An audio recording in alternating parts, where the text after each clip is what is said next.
Hey guys, what's up and welcome back. Really excited to discuss the level 100 version of the Dust Devils Double Swing build.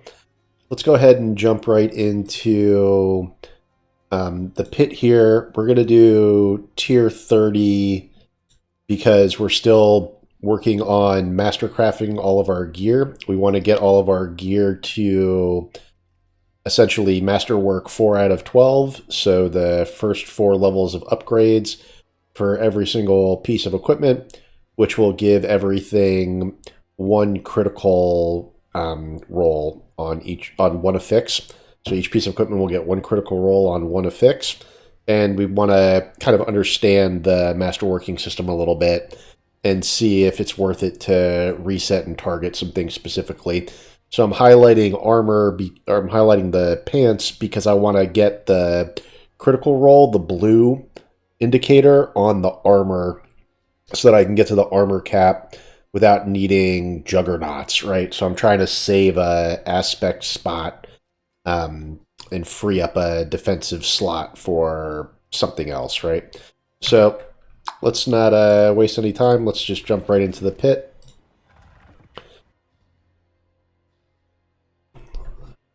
So we're interested in what level are the monsters. So on the basically like tier 1 of the pit level 30, how difficult are these monsters, and then how fast are we going to be playing this, right? This is all about speed clears. So these guys are 129s. And then we have our bar set up a certain way.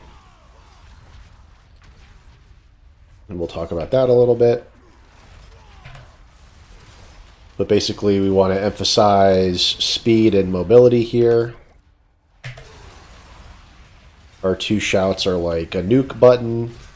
And then we've got leap and charge. Charge we kind of are invested in with ancestral charge and with brawlers so that things blow up. And then leap is basically a minimal investment. We're using the 2-handed mace for both leap and charge because that'll work with the concussion passive to give stuns. So especially on leap, it's nice to have stuns. And then we also have anemia on the helmet, which gives stuns against vulnerable or bleeding. And then we're using the 2-handed greatsword expertise so that every attack makes things bleed. So a little different setup than what I'm seeing other people run, but I'm definitely trying to just kind of feel this out and do it, a way that's kind of unique for me. We want leap for the mobility, trying to do like terrain traversal with it. And then we've got Wrath of the Berserker on left click. So to use it, we have to hit the shift button. But basically the way we're playing the game is we're just holding down right click, which is moving my guy around, and he's going to double swing against anything that gets in his way. And then I can hold down shift if I need to double swing like that.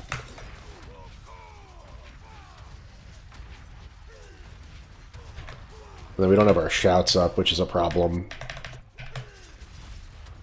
But our shouts are like the biggest nuke.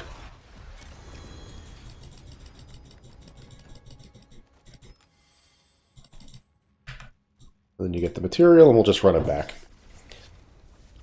So it's a little hard to focus on the gameplay while I'm trying to commentate it. But basically, we've got the 2 shouts, which we use as one button like we like to do, right? Because we have a lot of damage while berserking scaling. Where's the health pot in here? Right there.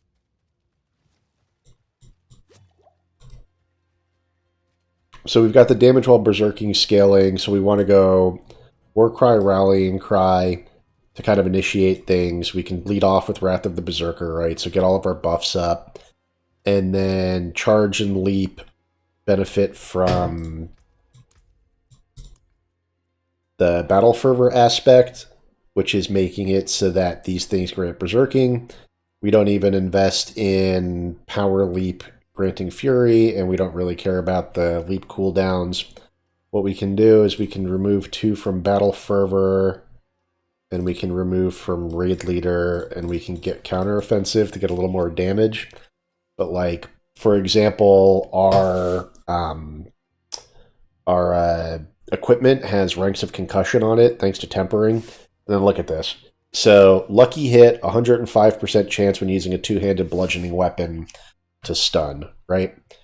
And then we are using the two-handed bludgeoning on leap and on charge, and leap has a 66% lucky hit chance. So leap is basically saying 66 lucky hit chance, 66 a lucky hit chance of 66%, 66% to guaranteed to make everything you hit stun, basically, because the other roll on concussion is at 105%. So as long as you get that first lucky hit, the 66%, it's a guaranteed stun, and then charge stuns if we knock back into the wall, but then also can stun with concussion, and then both of these things can also stun with anemia on the helmet. So this is lucky hit chance, damaging, bleeding, or vulnerable enemies has a 30% chance to make things stun. And then for expertise, we use two-handed sword expertise.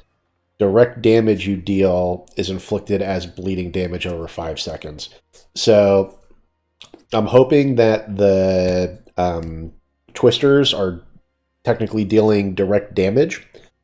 We can test that on the dummy and just throw a twister at the dummy and see if it bleeds.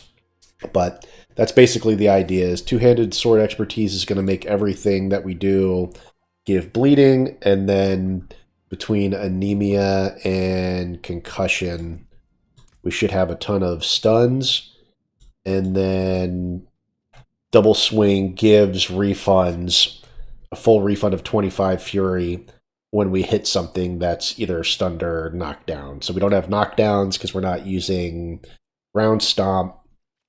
That actually just stuns, right? How do we even get knockdowns? So just like Mighty Kick. Mighty Kick is the only way to get like a knockdown. Doesn't really matter. We're basically playing off of stuns. So minimal investment into Lunging Strike, full investment into Double Swing, Imposing Presence, Martial Vigor, Tactical Rallying Cry. We're skipping Challenging Shout, even though having the third shout for the Twisters is good as a nuke. War Cry gives Berserking. Full investments basically into shouts and berserking. Definitely taking the cooldown reduction on charge. Pit Fighter, we just added counteroffensive. Wrath of the Berserker, concussion wallop, and unconstrained.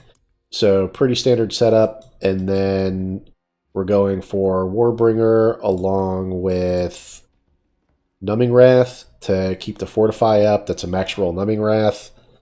We've got Fury per second on 2 out of 3 pieces of equipment that can take it. We definitely want Fury per second on the boots as well. We're using Voracious Rage for refunds and Vocalized Empowerment for more Fury.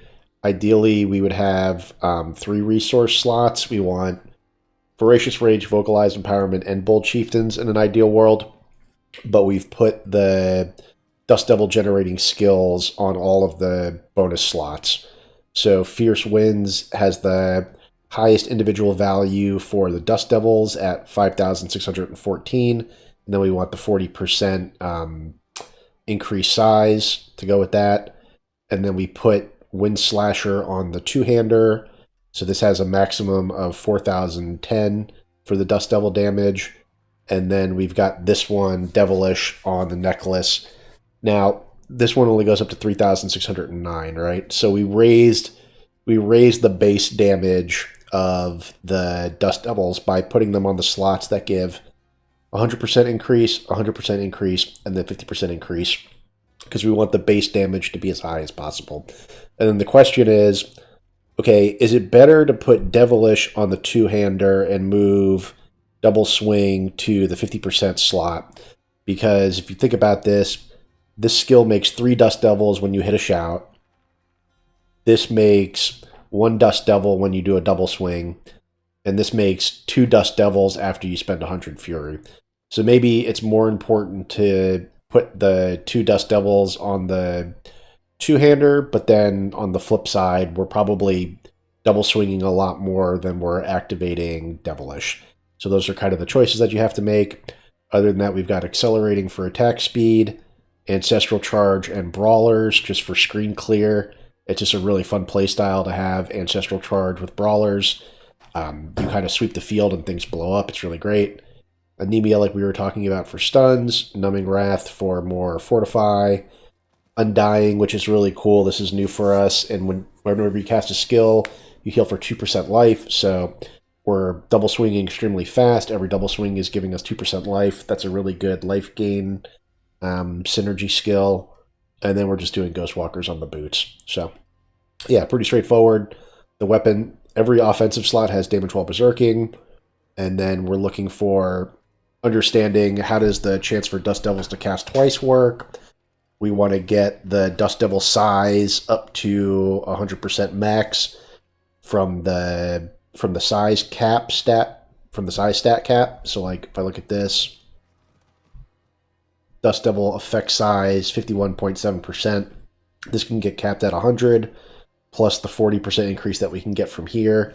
We want to do that because of this clause where Dust Devils deal 1% increased damage for their size. So we want to get that up to 140%, which would be a 2.4 multiplier on the Dust Devil damage.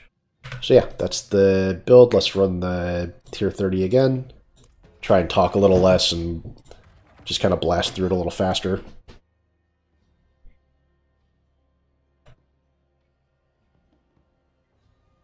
We're trying to get better at the shift click for the Wrath of the Berserker activation.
So I guess these dungeons are only 2 floors, which is kind of weird. Not 100% sure how it works, actually.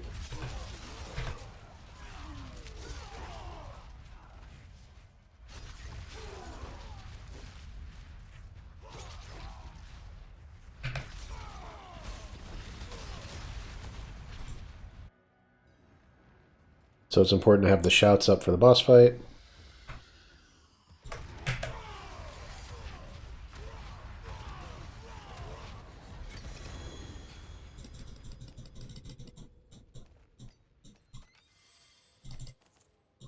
We're going for like 3-minute or so clears. So we're at a point where we're trying to farm up materials to masterwork our gear, and we want to work our way up to being strong enough to fight the level 154 monsters so that we can speed run the tier 100 nightmare dungeons to finish leveling up our glyphs. In the stash, we just have a dump slot here so that we can just dump and look later. Weapons, armor, jewelry that we're potentially keeping. And then we're just putting all of our greater affixes into a single stash. We need more space now, or we need to go through these. When we hit 100, we specifically did not use any of our greater affix equipment because we want to get a feel for how tempering and masterworking are interacting, and we didn't want to waste any of our greater affix equipment. So like, for example, I've got this sword that's got 2 greater affixes, strength and max life. So to me, this seems really good. I didn't want to potentially waste that, right? So the evolution of our build is when we hit level 70, we switched into all ancestral gear, and then did nightmare dungeons from level 70 to level 100 to upgrade our glyphs. And then when we hit 100, we went through all the gear that we collected, and then we did a full suit of 925, which is where we're at. So we want like max life everywhere, max resource fury per second on helm, and then we've been tempering resistances, and then we would want ranks of concussion here.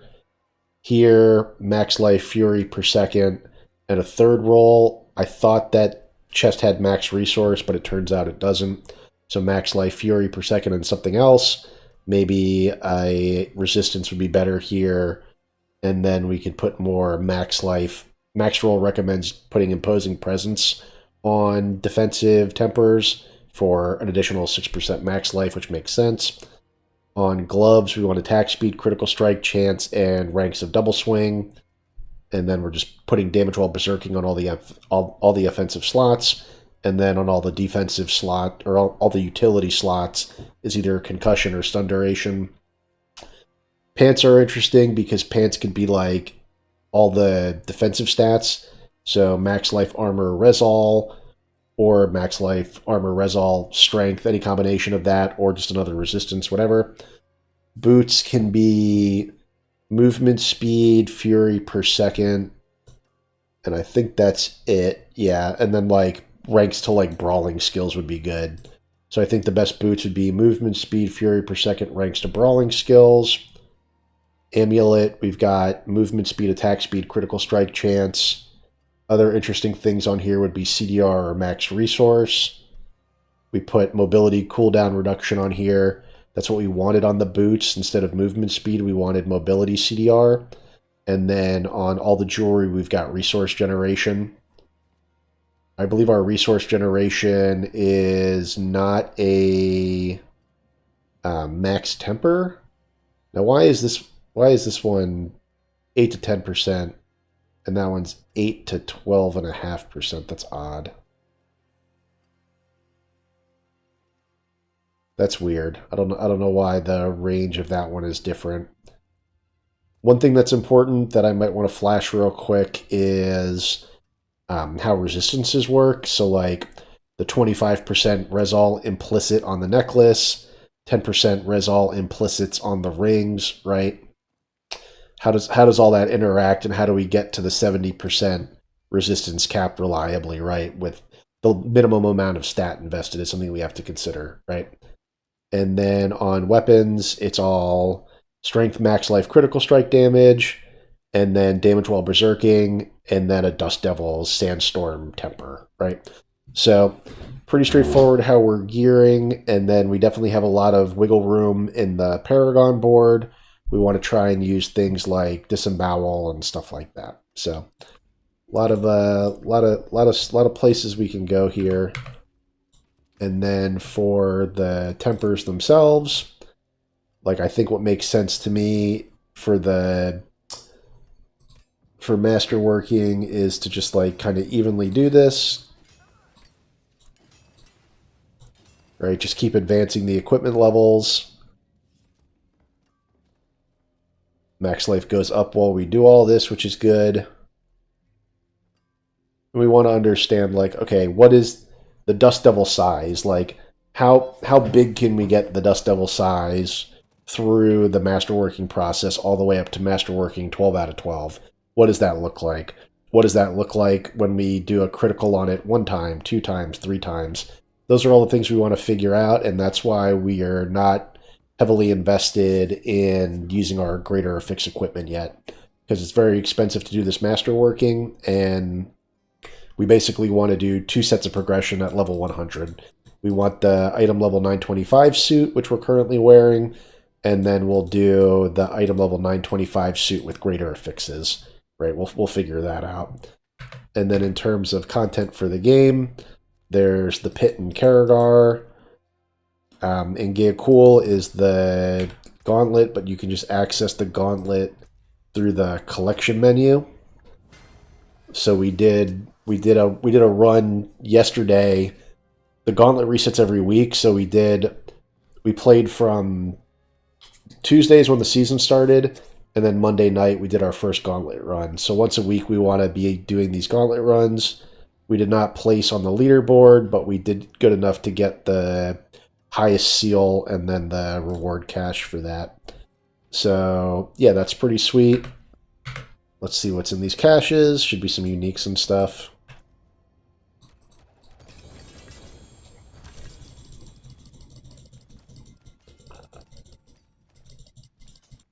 Yeah, so we got a Tusk Helm which is out of that, which is really nice. So we got two really nice pieces of equipment from that. We got a 925 Tusk Helm, and we got a 925 Yen's Blessing. So in the max roll build guide, these are pieces of endgame gear that we could potentially equip. The Tusk Helm, if you think about it, is basically going to be always activated. When you gain Berserking while already Berserking, we're basically always going to have Tusk Helm going. And then this thing, casting a skill, has a 60% chance to cast a non-mobility, non-ultimate skill. So what this means is every skill that we cast has a 60% chance to hit a shout, basically. So this thing has movement speed, and it's got DR close. So these boots are pretty kick-ass too. So there's a lot of good stuff going on in this season, like the updated Codex, right? We've got every single aspect except for one resource aspect of adaptability. We've got pretty decent ranks of all of these things. And then we've got all of our tempering recipes. We've got the legendary version of all of our tempering recipes, with the exception of 2.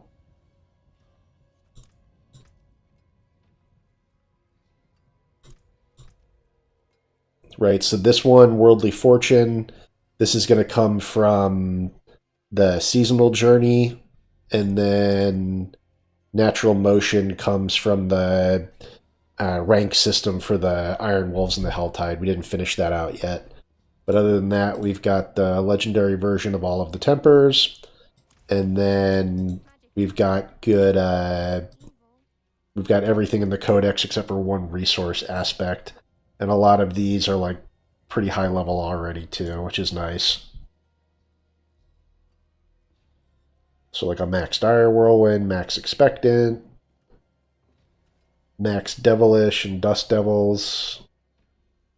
So this Devilish one, is this maxed out on here? Okay, so for example, we can reprint that one on there. And then how's our Wind Slasher? So like let's re-imprint Devilish on this.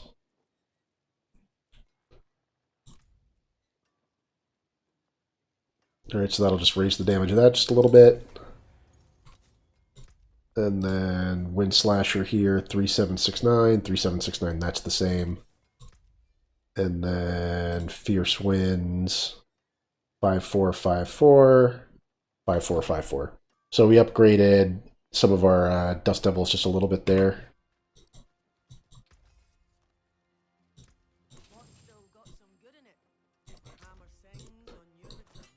Stash the uniques. Stash this shit to go through later.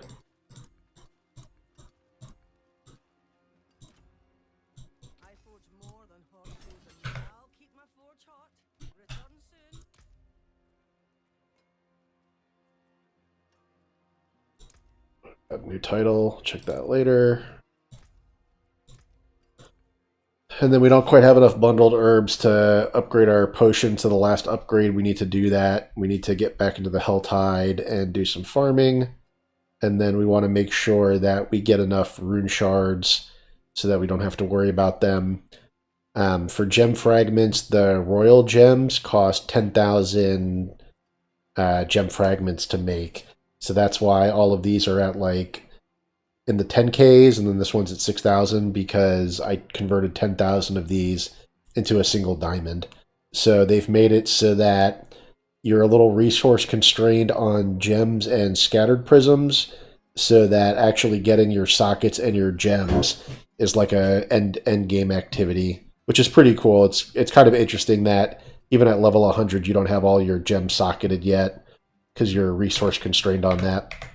So there's definitely reasons to do the open world activities. We've got to go back into the Helltide to finish out our ranking system with the Iron Wolves. Let's go take a quick look at that.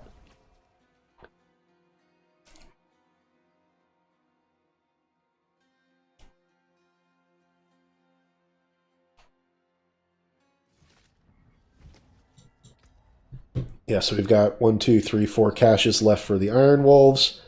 We got to build these meters up by just doing stuff in the Helltide. They kind of build up slow, but right now we've got a build that can do the Helltide very easily, especially with Leap for the extra mobility. And then if we look at the seasonal journey, we've got the battle pass completely unlocked, and then we just need to finish up this stuff. And a lot of this is like kill the bosses, like defeat Grigor, finish the Wolf Honors rank, socket my stuff, 10 tortured gifts in a single Helltide, Lord Zur, Beast in the Ice, Andariel, Duriel. So basically, if I just go around and do a single boss run, I'll open up a lot of this. And then Echo of Lilith, final rank for Wolf's Honor, gear rank 8 at the Blacksmith, and then Tormented Echoes. So this is like the end game, is the Tormented bosses and Uber Lilith, which makes sense. So it's basically saying finish your season journey here, get everything to rank 8. Well, just one piece actually, and then kill all the bosses, and that'll finish out and get us all the rest of these caches. So, yeah. Why don't we do one more thing for fun, and let's activate the Battle Pass. So we've got the one activation from when we did the pre-order of the game so that we could do the early access beta. We did the $90 tier of the game for that, and it came with the Battle Pass, which I think is like a $15 value for the Battle Pass. And I think what we're going to do is just go ahead and activate this for fun, especially because we've got it on video. Why not?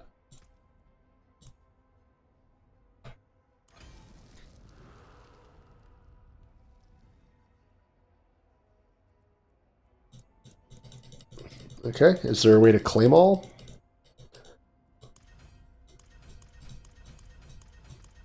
We're just going to click on all our cosmetics. Okay.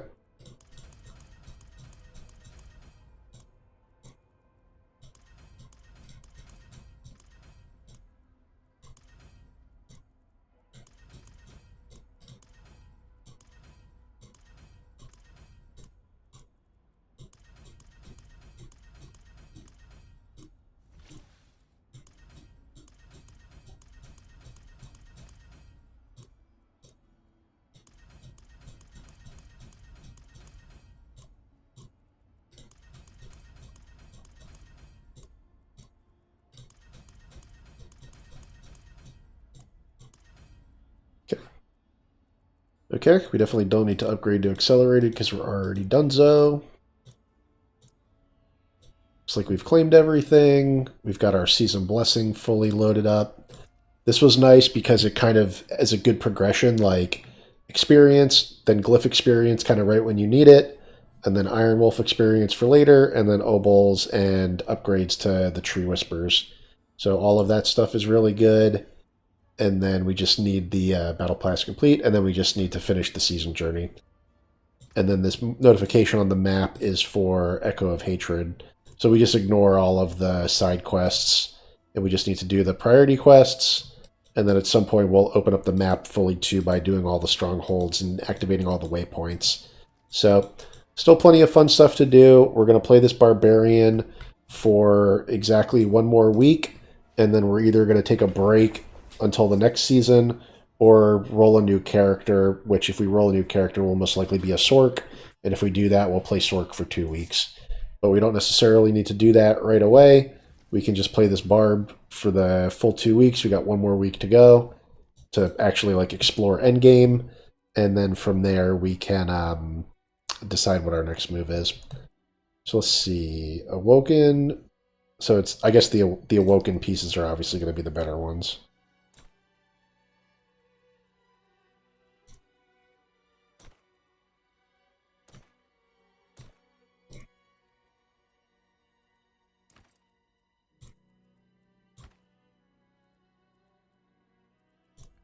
Okay. And then do we have seasonal stuff for all of this?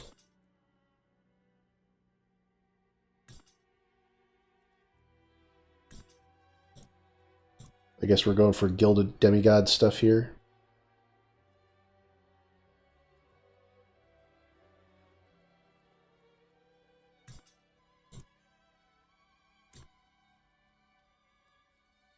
And then let's put that in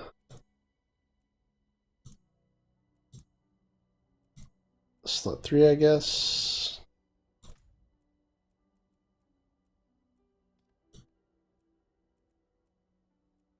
And then can I pick for my armor? Can I just take the color out of that? Yep, there we go.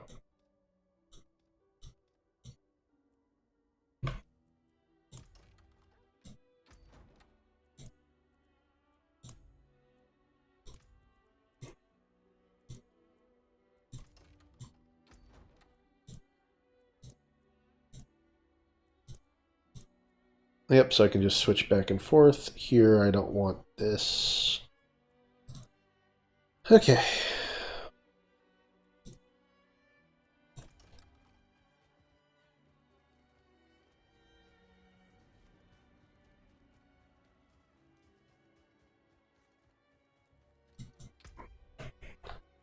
All right, and which is the pony?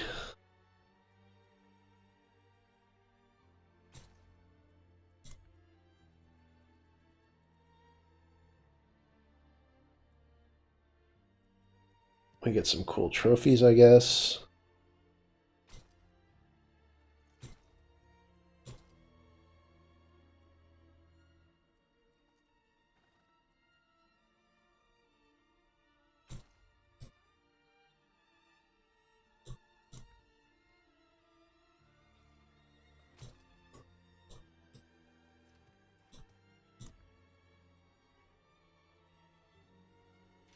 Blazing Beacon.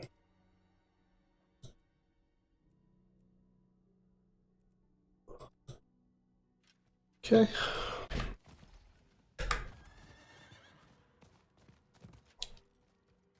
So we're looking like really premium battle passed out here. What else is in here? Effects. We've got some other totems.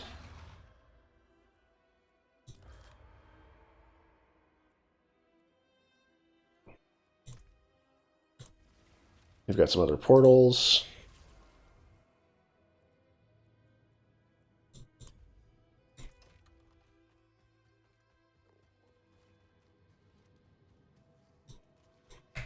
We can go back to Karagar.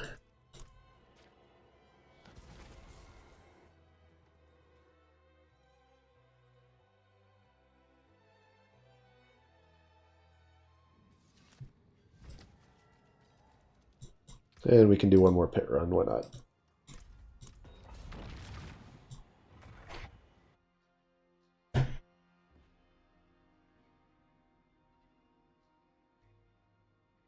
I definitely prefer my default look. The Red Warlord's plate. I'll wear the Red Warlord's plate till the day I die, but I just figured, okay, it's kind of fun to check out what the Battle Pass offerings are.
Okay, our Dust Devils, some of them are getting closer to 1,000,000, which is what we're looking for.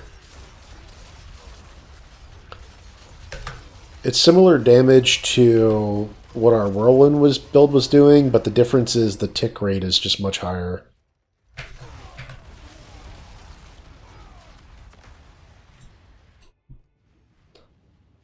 Alright, let's wait for the shots to come back up. And this is why we want Bold Chieftains or some more cooldown reduction, because we definitely want to get the shouts up more often.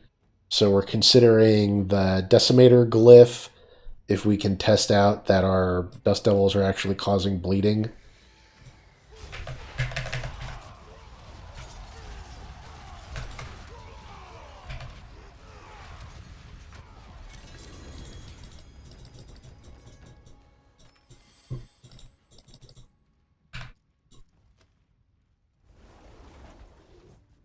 Let's go to the target dummy in Kovashed real quick. We'll throw one Dust Devil at the regular dummy and see if it bleeds. And if it does, that's the information that we need. That'll let us know that we can invest more heavily into bleed synergies, things like Decimator, Rage of Harrogath. It'll help us know that anemia is working the way we need it. Blood Rage. I'm positive that the Twister's killing things activates the Blood Rage clause.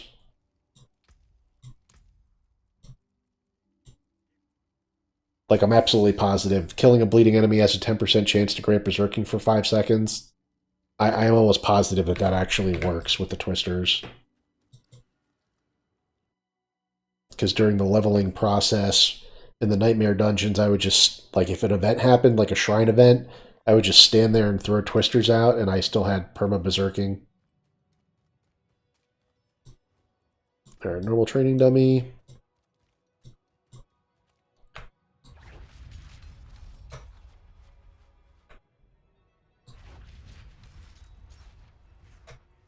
Is it bleeding? No, it doesn't look like it. Because that's bleeding. Okay, so the Twisters don't actually make it bleed.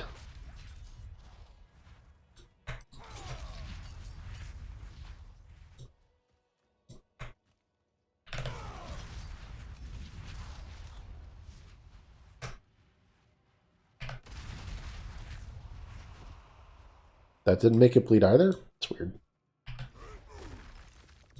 That did. Why didn't charge make it bleed?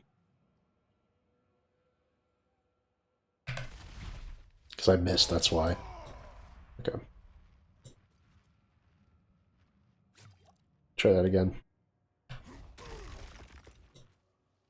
So it does have to be direct damage. And then to hit a boss with charge, you gotta hit in front. Like that, and then now it's bleeding. So that's how you know you made contact. So that changes things a little bit, which makes it so that this claws direct damage. So it's not the Twisters themselves, but all the attacks. Double swing, charge, and leap, all the direct damage skills can inflict bleeding. And then that's how we're going to get anemia to work. Damaging bleeding or vulnerable enemies has a chance to stun them. So our attack should make them vulnerable as well, though. And then that gives a chance to stun, right?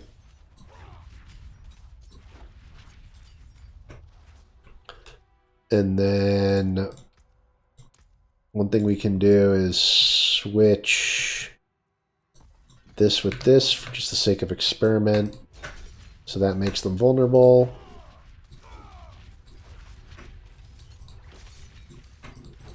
And then can we stun them with the Twisters? Doesn't look like we're getting stuns with the Twisters either.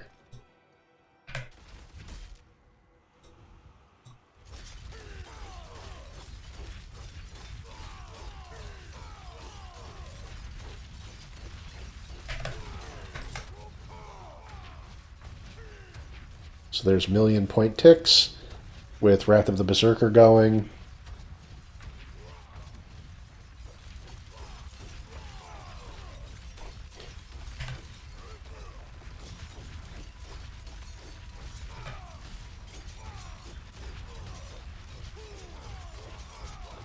So it's critical to have berserking, because all of our damage is done while berserking.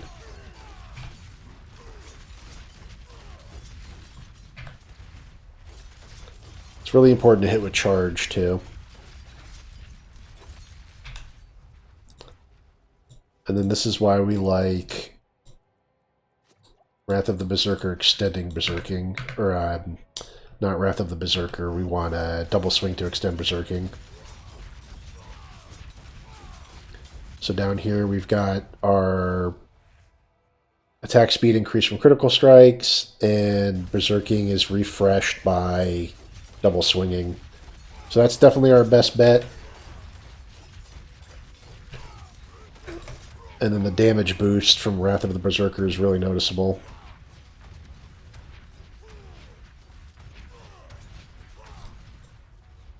So I guess other important things for the build are going to be Romuladini's Magnum Opus, which is going to cost us a slot.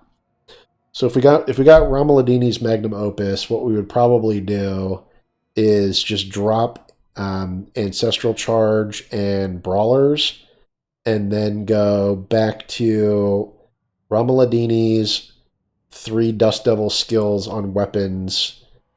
The glove we would put accelerating, and then we would go whatever the best combination of Bold Chieftain, Voracious Rage, and Vocalized Empowerment. So like Formerly Echoing Fury and Formerly Unrelenting Fury.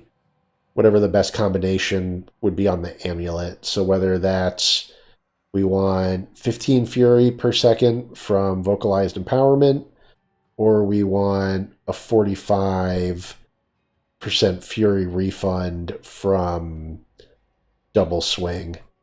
And that would be what? That would be 25 times 0.45. So that would be 11.25 Fury refunded from Double Swing times all of our resource generation, where we've got resource generation on all 3 pieces of equipment. And then if we go back to our spreadsheet now, so like this is from the previous build, this is from our Hoda build, but we need to update this. But basically, thinking about how resource generation works, right? We have resource generation percent on 3 of our jewelry slots, just like this. Rallying Cry, Tactical Rallying Cry. They fixed this now, and this is now 1.58 instead of 1.6.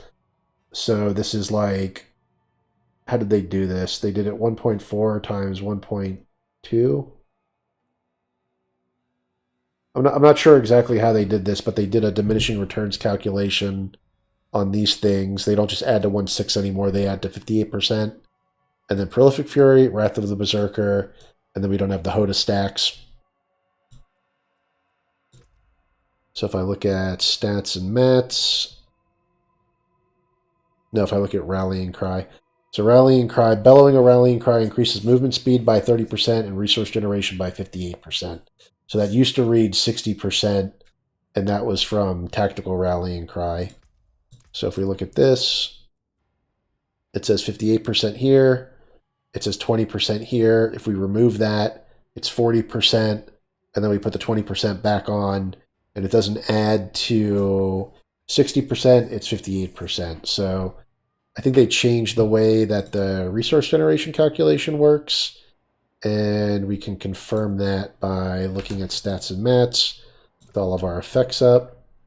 So Fury generation, which is 19.3%. They like just nerfed this actually.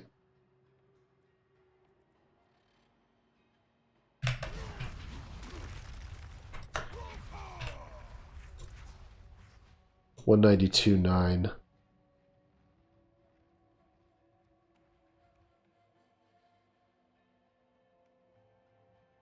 Okay, so they nerfed the crap out of this. So how does this work now? 19.3, which is from 8.5, 8.5, and 10.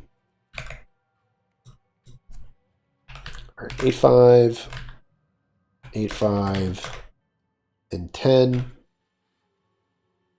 Normally what I would do is convert this to 1.085, 1.085, 1.1, and then equals the product of those. And that would be 29%, but it's telling me 19.3%. So either something is bugged or they're...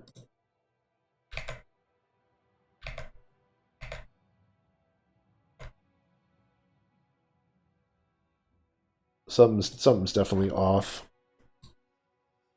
That's not right, by the way. This is just product. And then you convert it to a percent after you do the -1.